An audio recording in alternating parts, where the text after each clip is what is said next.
일단 이제 귀 먹먹의 증상이 생기시면 환자분들께서 반드시 분석을 해보셔야 하는 사항들이 있는데요. 환자분들께서 파악을 하셔야 되는 가장 중요한 것은 귀 먹먹의 증상에 안녕하세요. 해피유의 유시영 원장입니다.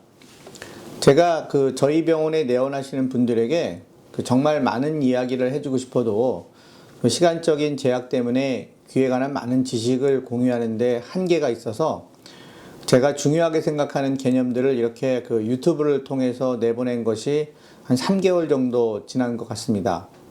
이 방송을 만드는 것이 추가적인 시간 투자를 하는 것은 사실이지만 그래도 이제 환자분들께서 도움을 받으신다고 하시고 공감을 해주시는 덕분에 이렇게 지속할 수 있는 원동력이 생기는 것 같습니다.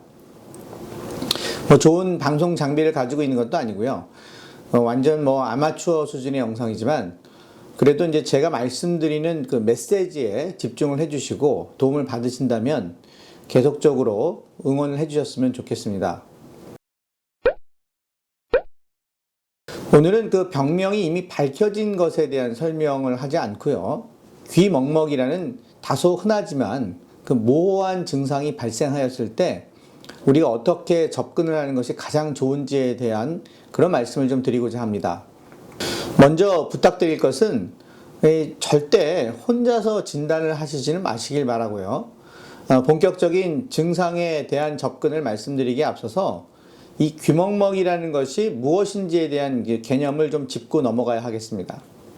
이 귀먹먹이라 함은 귀가 꽉 찬 느낌, 또 꽉 막힌 느낌, 무엇인가 찬 느낌. 영어로는 이제 ear fullness라고 하고 가장 간단한 예는 비행기 이륙시나 귀에 물이 들어갔을 때의 느낌과 일치합니다. 자, 이제 이 증상이 생겼을 때 우리가 어떻게 해야 할지를 본격적으로 말씀을 드리겠습니다.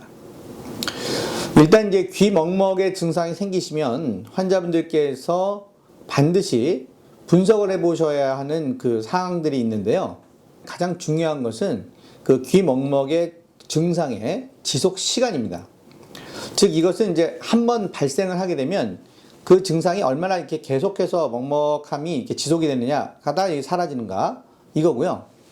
그 다음으로 이제 중요한 것은 동반되는 증상이 있는지, 귀에서 소리가 나거나 이명이라고 하죠. 또는 이제 본인의 또는 타인의 말소리가 울리는 그런 현상들이 있습니다. 그리고 위치, 즉 이제 한쪽인지 양쪽인지를 파악을 하셔야 합니다. 지속 시간이 중요한 것은 저는 이제 귀먹먹이 하루 이상 지속이 되면, 즉 이제 자고 일어났는데도 증상이 사라지지 않고 지속이 된다면 반드시 내원을 하셔서 청력 검사를 받으시고 귀의 이상 여부를 확인하실 것을 항상 강조드리고, 이것은 거의 저희가 캠페인 수준으로 입에 달고 다니는 멘트인데요. 그 이유는 이 귀먹먹을 일으키는 여러 가지 원인들이 있지만 절대 치료 시기를 놓치면 안 되는 질환인 난청이 있을 수 있기 때문에 그러합니다. 이렇게 말씀을 드리면 남 귀가 먹먹해도 들리는 건 잘 들리는데 라고 생각하시는 분들이 계실 것입니다. 그런데 이 난청 중에서 부분 난청, 즉 어느 특정 주파수 영역이 떨어진 난청은 본인들이 난청이라는 사실을 인지하지 못하는 경우가 거의 99%고요. 다들 이제 귀가 먹먹하다는 증상만 호소하시기 때문에 그래서 청력 검사로 반드시 난청 유무를 확인해야 하는 것입니다. 또한 이제 하루 이상 지속이 되는지를 기다려 보시라고 하는 이유는 검사의 정확도를 높이기 위함입니다. 즉, 난청이 되어서 검사상 우리가 이제 진단이 가능할 정도의 확실하게 진단을 하자라는 뜻으로 말씀을 드리는 것인데요.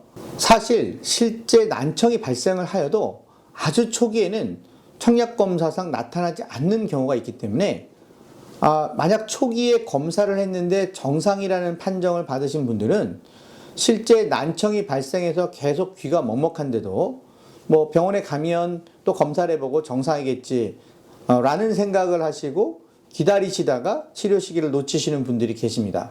실제 제 환자분들 중에는 모 대학병원에서 귀 먹먹으로 방문을 하셔서 검사를 받았는데 결과가 정상으로 나와서 담당 교수님한테 뭐 이런 거 가지고 뭐 대학병원까지 내원하셨느냐 뭐 이런 식의 그 좀 핀잔 아닌 핀잔을 들으시고 난 다음 이 귀먹먹 증상이 지속이 되는데도 대학병원에서 검사를 해서 정상이라고 했으니 뭐 다른 병원을 가도 소용이 없겠지 하시고 기다리다 4개월이 지나셔서 아무래도 이상해서 저한테 오셨는데 이미 이것은 치료 시기가 늦어서 저도 약을 드리긴 했지만 호전이 되지 않았던 그런 안타까운 케이스가 있었습니다. 그래서 이 지속 시간이 하루 이상 될 때에 그 반드시 검사를 받아보라는 것을 다시 한번 강조를 드립니다. 그리고 이제 청력이 정상이라고 하면 그 다음으로 고려해 봐야 할 질환은 이관 기능의 장애입니다. 이 이관 기능 장애는 그 귀먹먹 증상이 왔을 때 가장 많은 원인이 될 수 있는 질환으로 이것에 대한 자세한 설명은 그 다음 방송에서 말씀드리도록 하겠습니다. 귀먹먹에 대해서 관심이 있으신 분들께서는 다음 편까지 꼭 시청을 부탁드리겠습니다. 감사합니다.